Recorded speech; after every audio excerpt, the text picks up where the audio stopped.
Saúdo a todos na paz do Senhor, amém? Gostaria de lembrar os amados que nós estamos estudando o livro de Jó.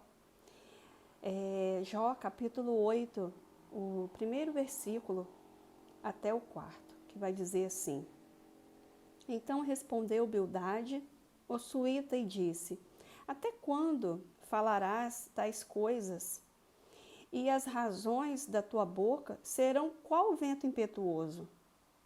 Porventura, perverteria Deus o direito e perverteria o Todo-Poderoso a justiça?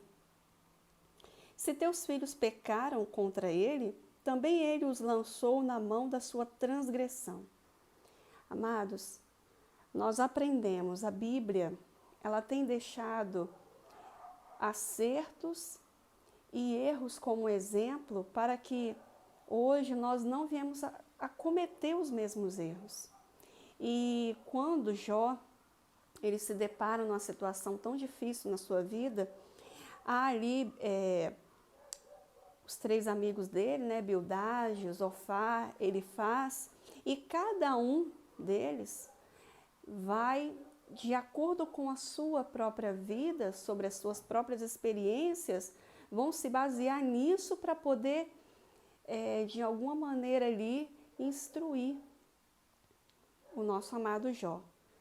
Mas, amados, nós vemos ali o grande erro, porque eles se basearam nos próprios conhecimentos, nas suas próprias experiências de vida, todos os três, para chegar diante de Jó e justificar o porquê que ele estava passando por aquelas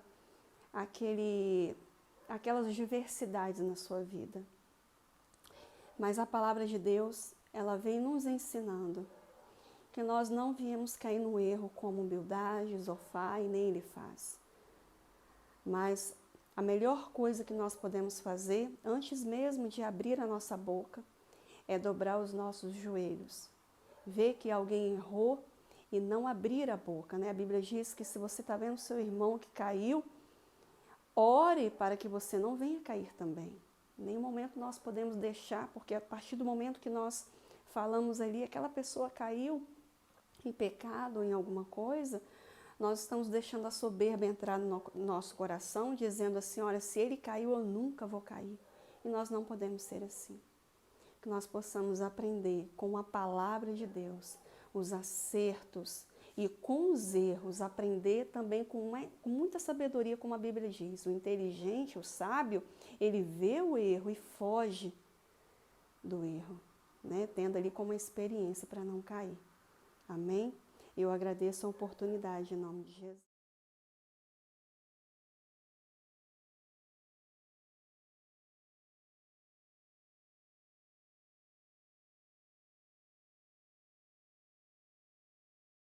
A 4, e pode ficar sentadinhos. Eu quero destacar o verso 3, que diz assim: porventura, perverteria Deus o direito e perverteria o Todo-Poderoso a justiça? Aqui é uma pergunta, né? E nós temos observado que toda oração que nós fazemos, nós temos, pelo próprio Espírito de Deus, sido impulsionados a glorificar o nome do nosso Deus. Ninguém consegue orar sem glorificar o nome do Senhor Deus. Veja que agora, no encerramento do período de louvor, a oração foi curta, mas de plena glorificação. Aquele que é dono de tudo, aquele que tem todo o poder nas suas mãos. Então, quando eu li hoje à tarde esse versículo, perverteria Deus o direito e perverteria o Todo-Poderoso a justiça. Nós vivemos em um mundo injusto. Temos visto em nossa volta tanta injustiça, né? Injustiça por várias áreas terrenas, vários departamentos, a gente vê injustiça. E a pergunta hoje veio, levada também, Bildade aqui, ele faz essa colocação para Jó. Jó, Você acha que Deus, sendo Ele um juiz justo, Ele se perverte? Como assim? Quando nós, na nossa mente, desenhamos um tribunal, está preparado ali para executar alguém em juízo, para dar uma sentença, o juiz dá uma sentença para alguém. Então, nós imaginamos o juiz, o advogado, os jurados, imaginamos o réu naquela posição condenatória. O réu está condenado porque o mal que ele causou à sociedade foi um mal gravíssimo e tão visível que todos têm convicção que ele vai ser condenado. E aí, veja bem, a pergunta de Bildade para Jó aqui. Você desenhou o tribunal na sua mente? Você imagina agora o juiz olhando para esse condenado que cometeu um crime tão sério que toda a sociedade sabe que ele vai ser condenado. Aí, de repente, para sua maior decepção, o juiz pega o martelinho e diz: o réu é inocente. E você se frustra com esse tipo de cena. Todos saem dali frustrados. E isso, infelizmente, na nossa terra, nós temos visto acontecer. Porque o dinheiro compra quase tudo nessa vida. Só não compra o que vem de Deus. Lembra daquele irmão que estava pregando, o outro olhou e falou assim: olha, ele expulsa demônio, ele cura enfermo. Vamos comprar esse milagre, esse dom. E não se compra com dinheiro. Guarda o teu dinheiro para a tua perdição. Porque o mais ignorante dessa terra é o milionário, é o mais rico diante de Deus, porque a sua riqueza não é vista com o olho físico da carne. Ela é de dentro para fora. E agora, hoje, quando nós desenhamos esse réu sendo absolvido, nós temos notícias que, infelizmente, a nossa sociedade, ela é injusta, ela comete uma injustiça após outra e gera tristeza ao coração daqueles que dependem dela e até daqueles que não dependem, mas só de ficar sabendo, a gente se abate, a gente se entristece, né? E Bildade, quando ele fez, porventura, perverteria Deus o direito e perverteria o Todo-Poderoso a justiça? A Bíblia diz que o que justifica o perverso e o que condena o justo, abominável é. Esse juiz, ele é chamado de abominável. Só que nós sabemos que Deus, ele é um juiz. Mas é um juiz justo, que julga com justiça. O nosso juiz é esse Deus poderoso, que para vento, e o vendaval para. Para a trovoada para. Mas com a sua voz ele balança a terra. Com apenas um olhar, as gigantescas e imensas geleiras se dissolvem. E faz com que as águas comecem a tomar os seus lugares. A palavra de Deus tem que se cumprir. Muitos murmuram, nós passamos por um período de pandemia e tem que andar com isso no rosto. Irmãos, seria muito pior se Deus não parasse o planeta Terra. O que o adversário estava preparando, Deus simplesmente falou: stop, para. A igreja ainda está sobre a terra. A igreja clama pelo pai, pela mãe, pelo irmão, pelo filho, pelo sobrinho. E Deus vai abreviando esse último dia por causa do clamor da igreja. Porque eu olho do lado, eu vejo que a minha sobrinha não se converteu, Senhor, tem misericórdia. E eu me lembro do hino que o irmão Cassiano, diácono Cassiano, cantava muito. Senhor, dá tempo para mim. Senhor, dá tempo para mim. A primeira vez que eu ouvi esse hino, eu me lembrei com o coração queimando dos meus amados, da minha família, da minha parentela, que ainda não aceitaram a Jesus. E pude então entender, amados, porque Deus vai abreviando os dias. Deus vai olhando a oração de um. Deus vai olhando. E aí nós nos deparamos com João. Deus usando João para escrever a oração de Jesus em João 17. E o Senhor Jesus já clamava ao Pai por você, por mim, que ainda nem tínhamos nascido. Bildade, ele fez essa colocação. E nós temos, amados, aprendido bastante com o livro de Jó, né? Mas o principal ensinamento que nós tiramos, sugamos do livro de Jó, para que o nosso coração se transborde, inunde toda a nossa vida, é que Deus é soberano. Deus, Ele reina.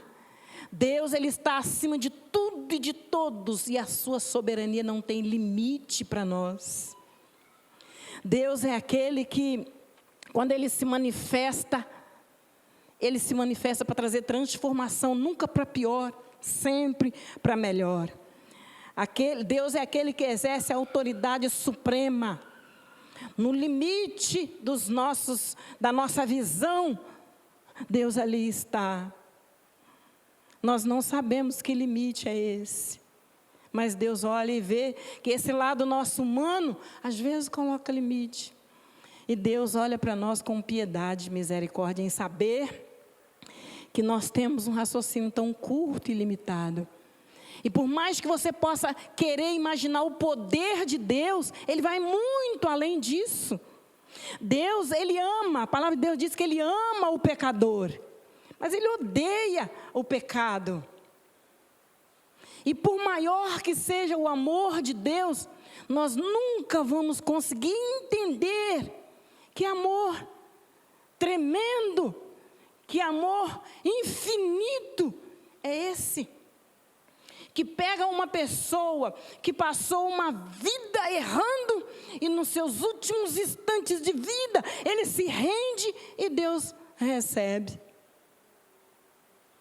Quando e como vamos entender o tamanho desse amor?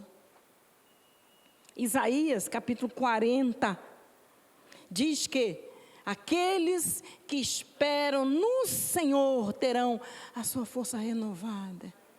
Porque nós vamos assistindo os acontecimentos desse mundo, essa geração perversa. Deus tem dito para a igreja assim: olha, você precisa vivenciar essa palavra no meio de uma geração ímpia, incrédula, perversa. Uma geração que não tem entendimento para saber. E muitos olham e dizem: que Deus existe nada.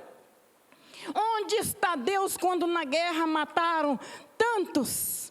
Onde está Deus quando no país da África, da Índia, teve tanta desgraça e multidões de milhões de pessoas foram tragadas pela morte? Onde está Deus? E nós olhamos essas pessoas e dizemos: tolo, você está registrado lá em Salmo 115. O tolo lá está perguntando: onde está Deus? Mas a igreja está afiada na resposta. O nosso Deus está no céu. Foi Ele que fez tudo isso. E Ele fará muito mais. O nosso Deus, Ele não tosqueneja. O nosso Deus não dorme. O nosso Deus, Ele vigia. Ele é a sentinela mais perfeita. Quando nós achamos que Deus está tão longe de uma situação, Ele diz: eu estou apenas em silêncio. Mas ao bradar da minha voz, a terra toda estremece. E tudo chega no lugar. Eu quero ler Isaías. Antes eu quero ler Romanos. Romanos capítulo 3, verso 21. Quando nós ali observamos a justificação pela fé em Jesus Cristo.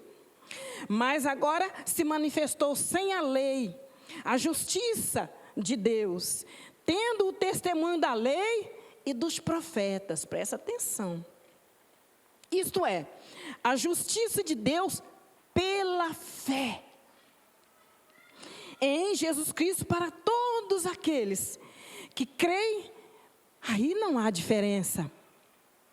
Portanto, todos pecaram e destituídos foram da glória de Deus, sendo justificados de graça, sendo justificado gratuitamente pela sua graça, pela redenção que há em Cristo Jesus, ao qual Deus propôs para propiciação pela fé no seu sangue, para demonstrar a sua justiça pela remissão dos pecados dantes cometidos, sobre a paciência de Deus, para demonstração da sua justiça nesse tempo presente, para que ele seja justo e justificador daquele que tem fé no Senhor Jesus Cristo. Lembra de quando Onésimo precisava da ajuda do profeta? O que o profeta fez? Olha, Filemão, se Onésimo te deve alguma coisa, ponha isso na minha conta.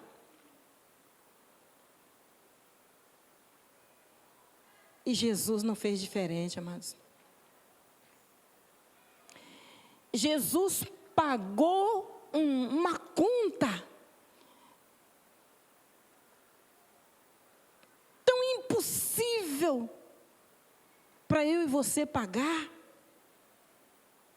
E agora nós descansamos e dizemos, está paga. Precisava de alguém. Aquele réu sentado lá naquele tribunal de justiça, ele só dependia que o advogado pagasse aquela conta. E Jesus se colocou em condição. Eu fico desenhando esse tribunal montado, eu fico desenhando o pecador. Quando o juiz vai bater o martelo, o advogado se coloca entre esse juiz e esse réu.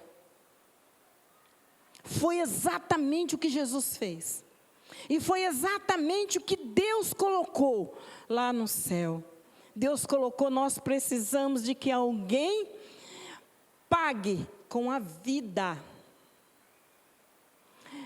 E o Senhor Jesus não esperou que o Pai o apontasse. Ele se ofertou, ele se ofereceu, pelo imenso amor ele se ofereceu, para que viesse, assumisse o sofrimento, assumisse a cruz do Calvário e desse conta, como já conhecemos. Isaías, capítulo 40, no verso 19, louvado seja Deus. Aleluia, meu Deus. Glória a Deus. Isaías 40, verso 19. Fica aberta a sua Bíblia, que eu vou estar lendo aqui também em Salmo 14. Disseram nécio no seu coração, assim, ó, é Salmo 14. Disseram nécio no seu coração, não há Deus. Têm se corrompido e fazem abomináveis em suas obras, e não há ninguém que faça o bem. Isso é um tolo falando. O Senhor olhou desde os céus para os filhos dos homens, para ver se havia alguém que tivesse entendimento, alguém que buscasse a Deus. Desviaram-se todos, e todos juntamente se fizeram imundos. Então, não há quem faça o bem, nenhum sequer. Não terão conhecimento os obreiros da iniquidade, que comem o meu povo como se comessem pão? Eles não invocam ao Senhor. Ali o acharão em grande pavor, porque Deus está na geração do justo. Muitos obreiros, muitos homens e mulheres, que fazem a obra, até se dizendo ser de Deus. Sabe aquela palavra que muita gente diz assim, é fácil pegar a lã e usufruir da sua lã pegar a ovelha, usufruir da lã, e deixar a ovelha sentindo frio. Tem acontecido, infelizmente, com muitos. Se aproveitado da gordura da ovelha. E Deus está dizendo que, como um justo juiz, Ele não está permitindo que tudo isso passe batido. Obreiros que comem o povo como se comessem pão. E muitos outros nécios no seu coração, dizendo tal infâmia contra o nosso Deus. Não há Deus. Tudo abominável. E o Senhor está olhando desde os céus, diz a palavra. Ele está de olho no Filho dos homens. E ele procurava um justo. E Salmo 14 está dizendo que não achou nenhum sequer. Meu Deus. Isaías 40, verso 19 em diante diz: o artífice grava a imagem e o ourives cobre de ouro, de cadeia de prata, funde para ela.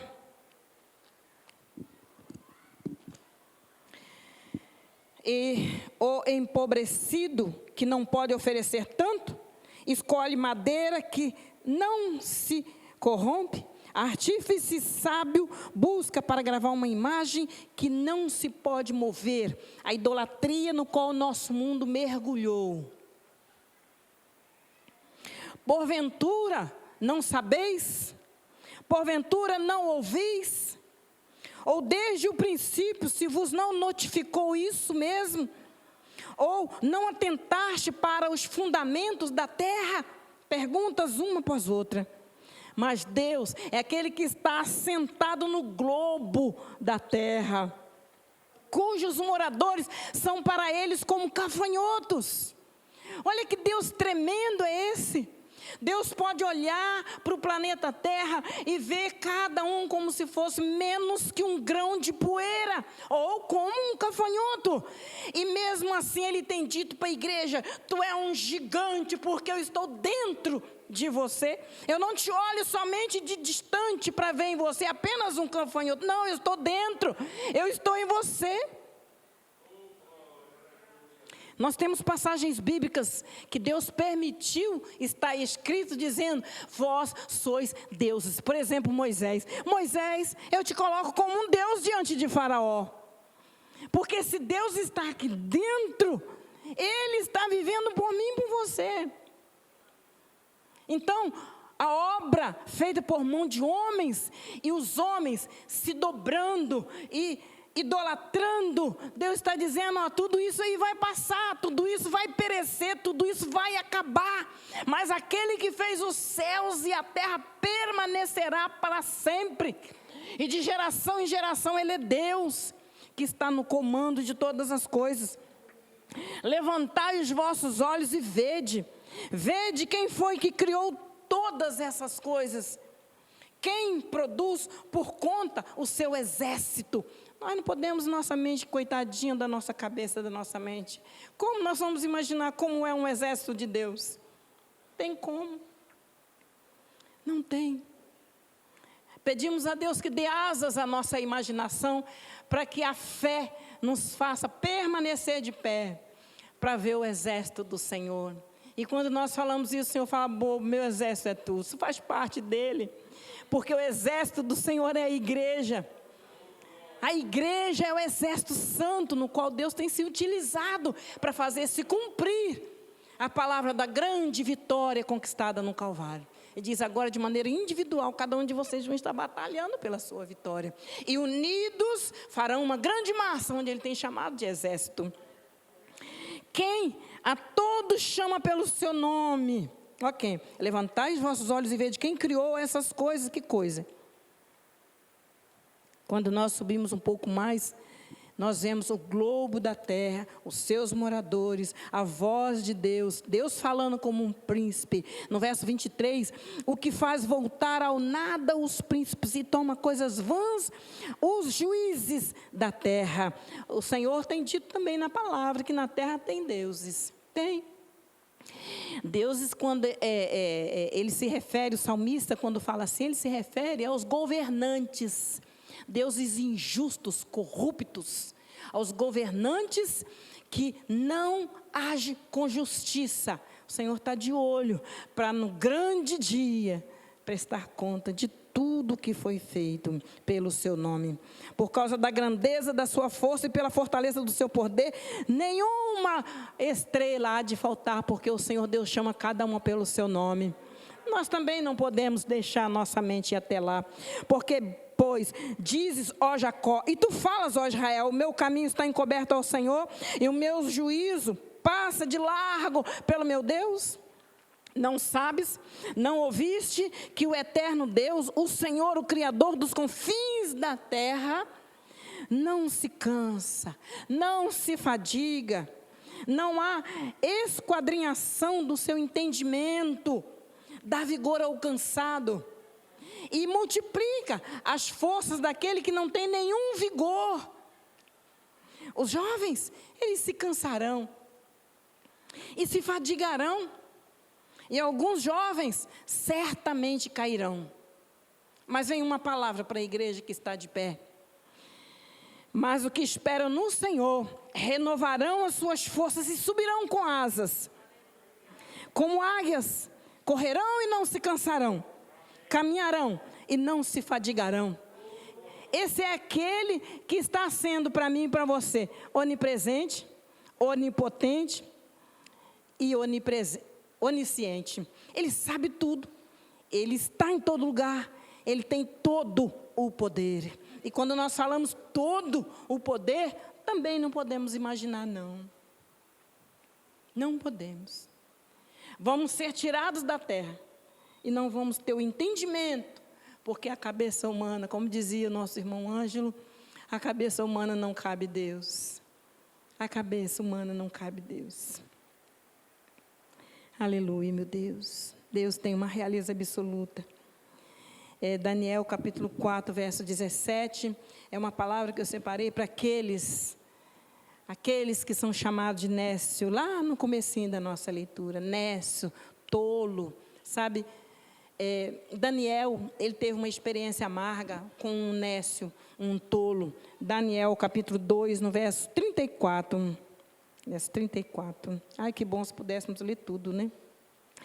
Estava vendo isso quando uma pedra foi cortada sem a mão, a qual feriu a estátua nos pés de ferro e de barro e os esmiuçou. Então foi juntamente esmiuçado o ferro, o barro, o cobre, a prata, o ouro, os quais se fizeram como a pragana das eiras do estio. E o vento os levou, e não se achou lugar algum para eles, mas a pedra que feriu a estátua se fez grande monte e encheu toda a terra. Louvado seja Deus. Agora, amados, o que eu havia aqui separado, eu li isso aqui porque os irmãos que já conhecem a palavra de Deus, graças a Deus, já observou que isso aqui foi o decreto, né, do sonho do rei que Daniel interpreta, né? A grande pedra, o Senhor deixou bem claro na palavra que a pedra da esquina, a pedra fundamental, a grande pedra, o Senhor Jesus, Ele permite que as autoridades terrenas usem e abusem no tempo determinado, como Ele fez com Nabucodonosor. Olha, durante um tempo determinado, você vai virar um animal, porque não glorificou o Senhor da forma que deveria. E agora, eu não estou me lembrando bem onde é o versículo. Eu anotei. Daniel 4,17. Aqui. Vou ler o 16 para ficar bem entendido. Seja mudado o seu coração para que não seja mais coração de homem, e seja lhe dado coração de animal, e passem sobre ele 7 tempos. Essa sentença é por decreto dos vigiadores, e esta ordem por mandado dos santos, a fim de que conheçam os viventes que o Altíssimo tem domínio sobre os reinos dos homens. Os homens têm que saber que Deus tem domínio sobre todo o reino, sobre todo o planeta Terra. Deus tem o domínio dele e os dá a quem quer. E até ao mais baixo dos homens constitui sobre eles, como nós temos aprendido na palavra de Deus. Né? A última passagem que nós lemos aqui, nós falamos da diferença que um cristão pode fazer em meio a uma nação, em multidão, em firma, empresa. Um cristão só pode transformar uma situação buscando no Senhor. Né? José, na casa de Potifar, foi um milagre tremendo. Jacó fez um milagre tremendo na vida do seu sogro, porque Deus fez com que as pessoas acreditassem que Deus está ali. Eu creio que Deus é contigo, eu me sinto bem do seu lado. É assim. E o Senhor Jesus está dizendo: olha, cedo eu venho. Guarda o que tem para que ninguém tome a tua coroa. E bem-aventurado é todo aquele que guarda as profecias dessa palavra. Porque cedo, muito cedo, se você observar em sua volta, o tempo já se cumpriu. Amado Deus, nós te agradecemos, Pai, por tua palavra gloriosa, porque nós sabemos que com o Senhor está o nosso galardão, que será entregue a cada um segundo as obras, e nós queremos pedir a tua ajuda nessa união de fé. Pai, tenha piedade da família, meu Deus. Ajuda, meu Senhor, para que possam ser salvos e receber o prêmio guardado pelo Senhor. Deus querido, em nome de Jesus, te pedimos a tua bênção sobre os nossos irmãos online. Adentre os lares, conscientiza, meu Pai, dessa palavra poderosa. Conscientiza, meu Pai, que o Senhor é um Deus justo, juiz, que julga com justiça. Oh Deus, colocamos diante de Ti cada lar, meu Pai, e abençoamos, pedindo graça de confirmação da Tua vitória, em nome de Jesus. Amém. Graças a Deus, que a graça, a paz e a comunhão do Espírito Santo seja conosco hoje e para todos sempre, em nome do Senhor Jesus. Amém. E graças a Deus.